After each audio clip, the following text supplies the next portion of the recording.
Welcome to the Specifications lecture for the Fundamentals of Construction Management course. Here are some quick instructions for this video module. Use the buttons at the bottom of the video to navigate the module, pause it, go back, or control volume. You will often take an assessment after each video. For all assessments, please go to the Quiz tab in Canvas.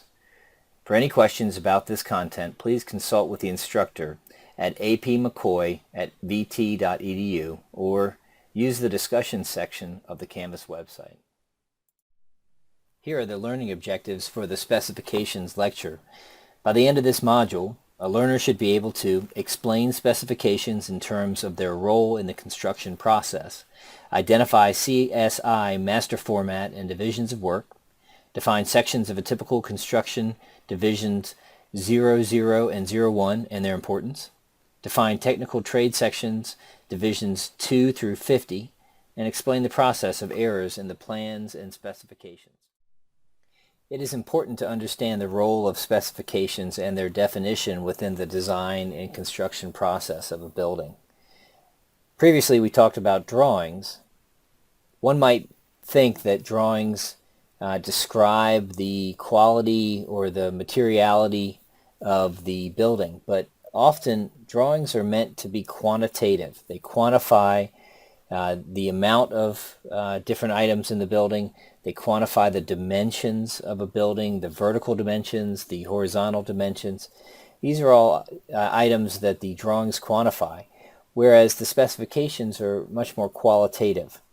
The AIA, or the American Institute of Architects, definition of specifications is that they are the written descriptions of materials, construction systems, and workmanship. But they also define the quality of the materials that go into the building and the results that need to be provided by the application of construction methods, or what we would call typically means and methods of the construction process. In the next slide, I'm continuing the discussion about specifications in terms of the contractor. A contractor will submit a bid based on drawings and specifications, and this is important. The specifications are very crucial in the process of knowing exactly what quality of materials the contractor is expected to provide, and they need to make sure that their bid is based on those specifications. They are responsible for everything contained in the specifications, the contractor is, or are, including information for bidding the project, general conditions of the project. Sometimes we have supplementary general conditions, and we have specific materials and workmanship. We will get into these different specification areas in the following slides.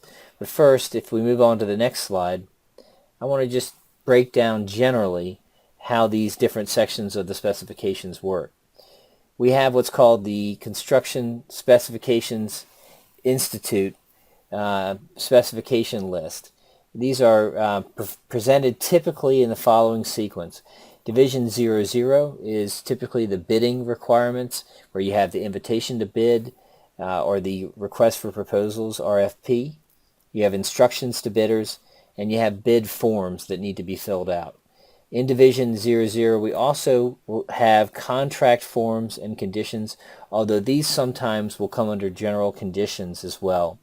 We'll talk about that in detail later as well. But there is an owner-contractor agreement that the owner expects to be filled out. There might be requirements for bid bonds or performance bonds on the project. And there might be alternates that are required in the actual bid documents.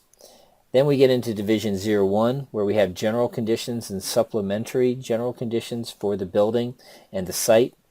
And then we have Division 2 through 50, which would be the technical trade sections. On the right of this slide, there's an example of some of these technical trade specification breakdowns. For example, Division 2 is typically site construction, Division 3 is concrete, Division 4 is masonry, and Division 5 is metals.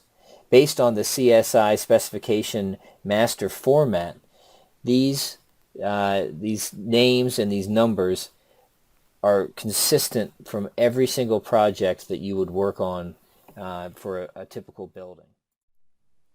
So going into a little bit more depth, the CSI Master Format is a standard organizational format for the specifications They are written based on this standard format, and the information is typically cataloged based on this standard format.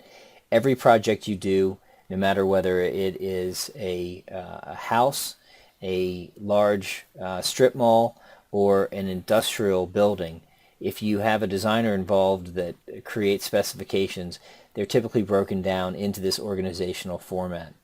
It is based on CSI, which is the Construction Specifications Institute, which determines that format and has for a long time. Here you see the master format numbering system. We have basically 3 different levels. In the first level, we will have the division level. So we will state division 1 through 50 for the technical trades. Before, you saw on the slide that division 3 refers to concrete, so you might have division 3 as the level 1 designator. That would be 03.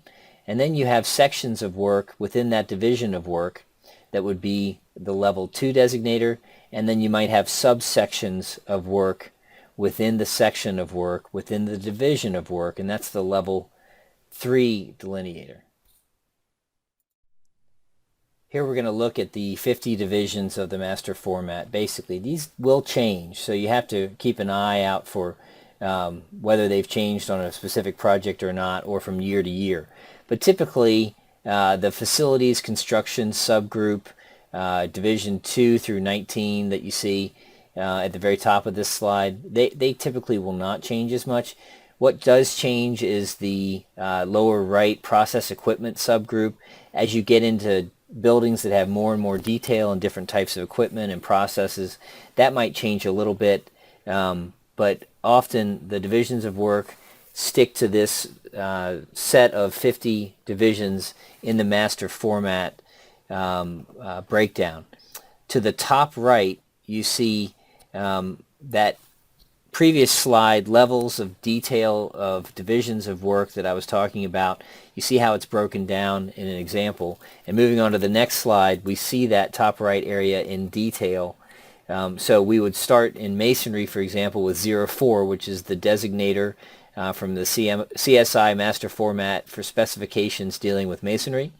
Then we get into a sub-level, a subdivision or section, which is 00, shown up here, level 2 digits, and that would be, for example, if we had different stone assemblies. If we go down to the middle of that gray box, you can see that stone assemblies are level 1 is 04 for masonry, level 2, which would be a section of the division of work, would be 40, and then we don't have anything yet for the subsection level 3 part of stone assemblies that we're talking about.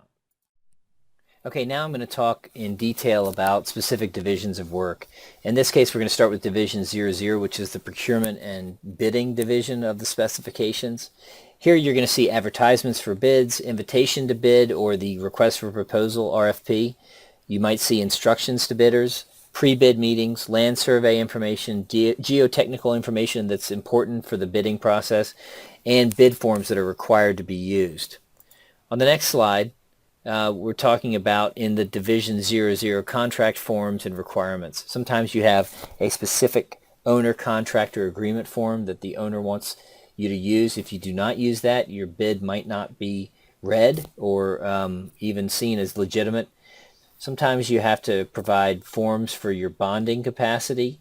That's the ability for people to provide you with a financial backing based on the type of work and the size of work and the history of work that you've performed. You might have a certificate of substantial completion form, a certificate of completion form, which is different than the substantial completion. It's an additional level of completion. And then you might have conditions of the contract. To expand a little bit more on bonding, there are different types of bonding that you should have covered in previous courses, but just to quickly review those, typically you have a performance bond. That is an assurance that the performance of the contractor will happen as expected, and if not, that another company will pay for the work to be performed if the contractor is not able to perform the work as expected. Sometimes you have a bid bond, and that means that if you are awarded the project and you're not able to actually enter into a contract, that the bonding agency will honor that bid that you submitted and pay for the work to be completed with another contractor for that same bid amount. Here's an advertisement for bids that you might see in the paper, or you might see it in a magazine or on the web. There's some key areas that are highlighted here, but you should read these advertisements completely so you understand all the different stipulations and requirements. In this case, I've highlighted the bid security or the bid bond that's required on this job. Then we have a performance bond, which I just explained a little bit, so that you can see that these are all costs that are going to be costs that are wrapped into the job, but the owner expects them, and if you do not include them, you will not typically receive the contract. Then I highlighted a section at the bottom that talks about the proposal itself, where it needs to be submitted and who is receiving it, all the different details. And you have to get used to reading these advertisements in detail, because if you don't satisfy certain parts of them, you don't show the owner that you can respond to details with all the appropriate actions in the proposal and the preparation of your bid, well, then they're not going to necessarily want to work with you, and they will reject your bid often.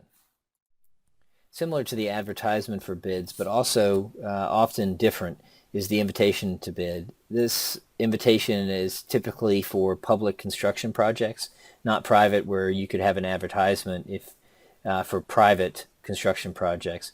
The invitation to bid is posted in public places, newspapers, trade journals, magazines, government websites, and the invitation for bid sets the method of the bidding process. Typically, it tells you the location, the extent of the work to be done, the nature of the work. If you look at the next slide, I've highlighted certain items within the bid, the invitation to bid, in this case from a newspaper.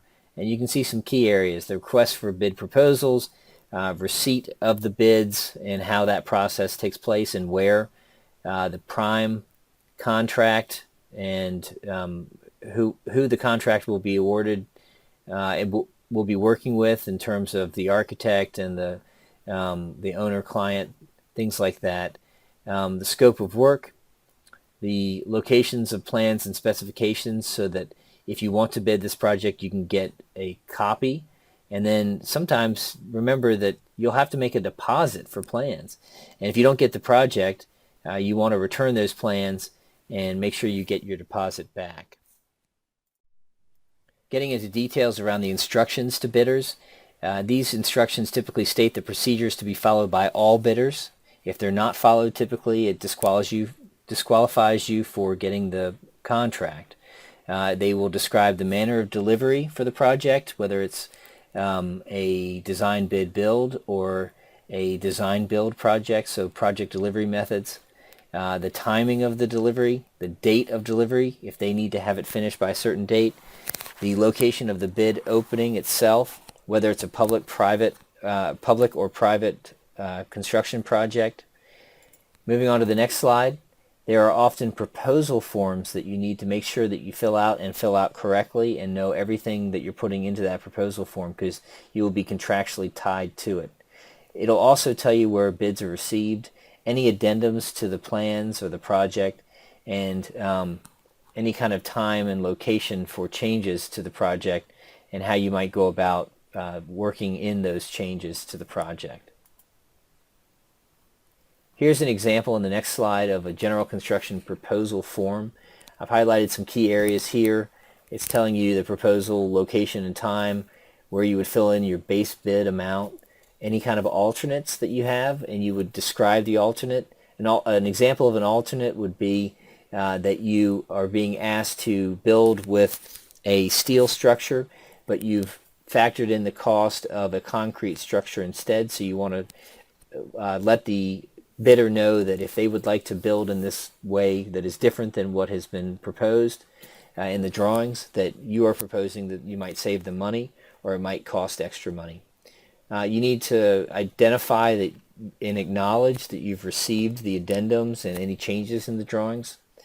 You'll need to typically state a date of completion for your work, and then you'll have to accept the proposal and take responsibility for your proposal as well. And as I mentioned before, an important part of Division 00 is the Owner-Contractor Agreement form. Make sure that you look at this form, you read it thoroughly. It spells out exactly the type the form of an agreement between the owner and the contractor, what that owner is expecting.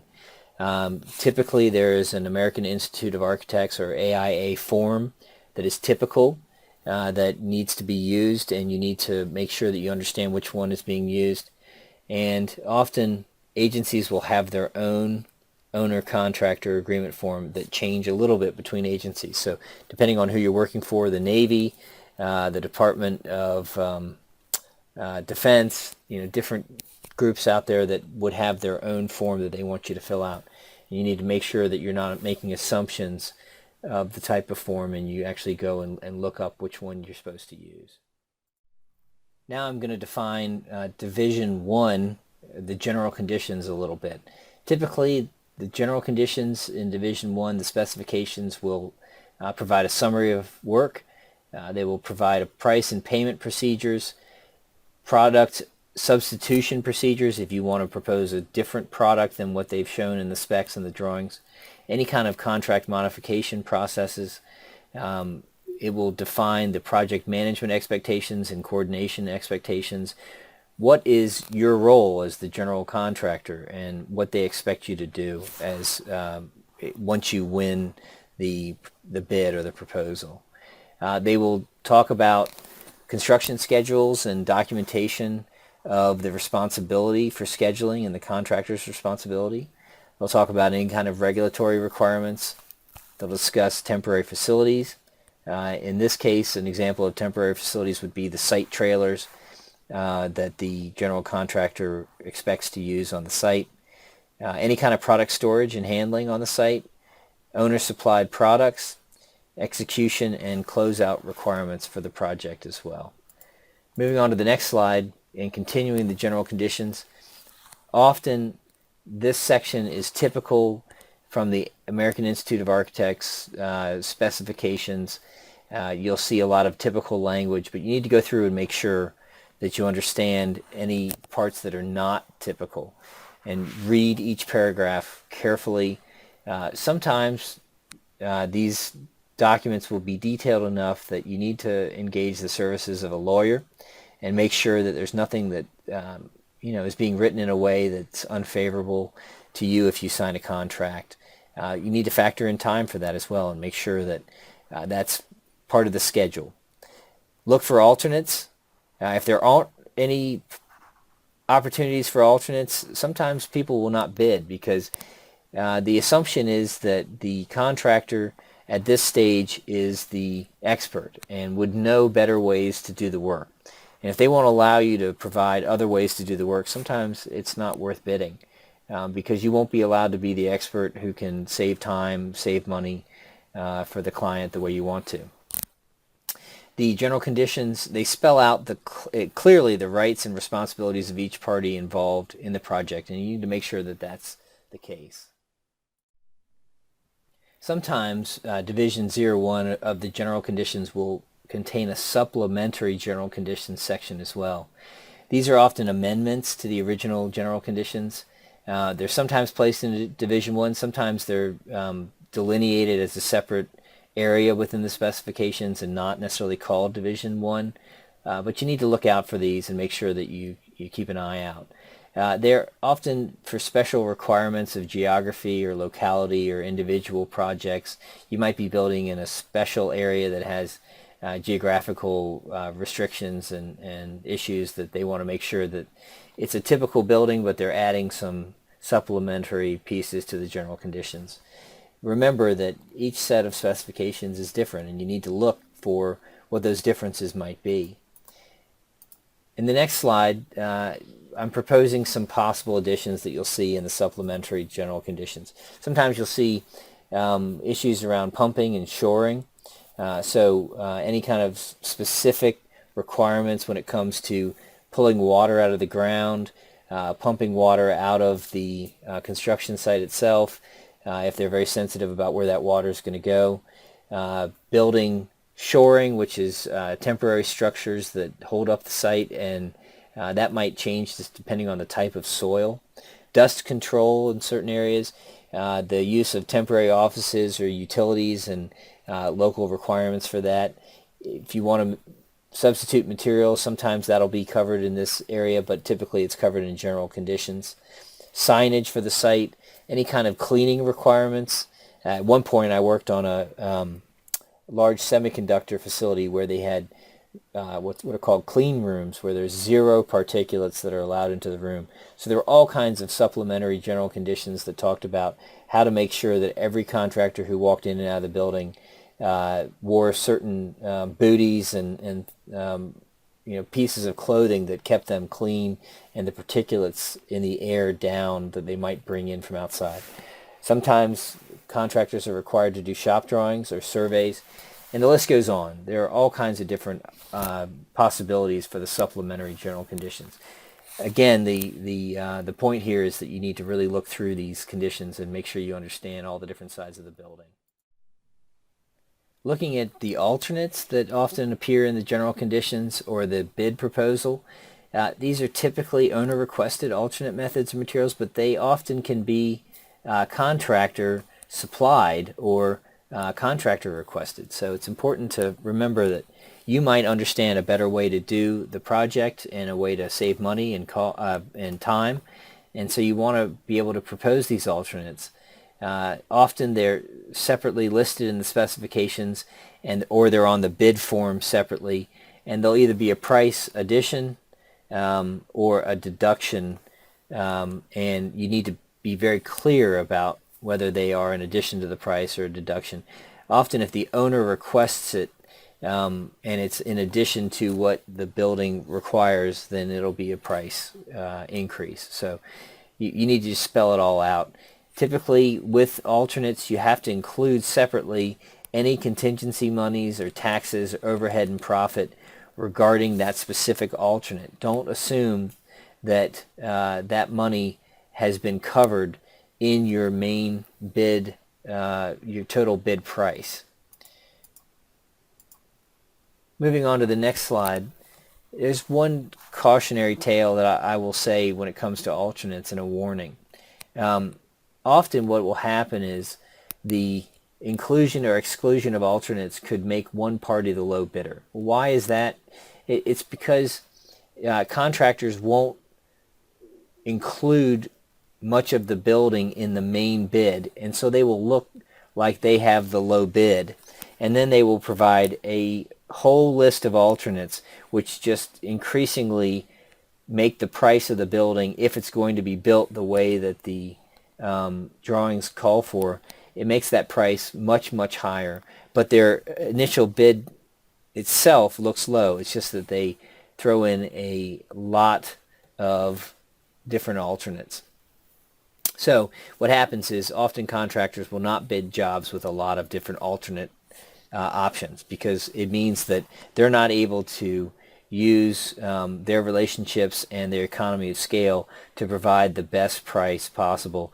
They have to kind of compete with people on a low bid option for the main pieces, and then provide all kinds of different options that would allow others to be more competitive in the proposal. And outside of Division 00 and 01, we have the technical trade sections, which are Divisions 2 through 50. They are again in the CSI format that I described before.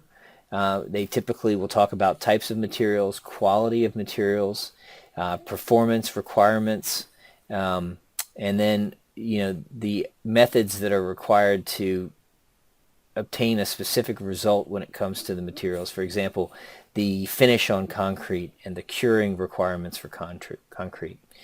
The bid that you will place for the job that you will propose is based on these requirements, and it's expected that you will meet these requirements. So if you haven't read them, you could get yourself into trouble. After the bid is set, any changes that come after that point, after you submitted your bid and changes to the specifications, they are considered a change order. So you need to know exactly what you're bidding on, and then any changes to the drawings and specifications after that point, you're able to go back and check and make sure you know what is an additional charge and a change order from that point.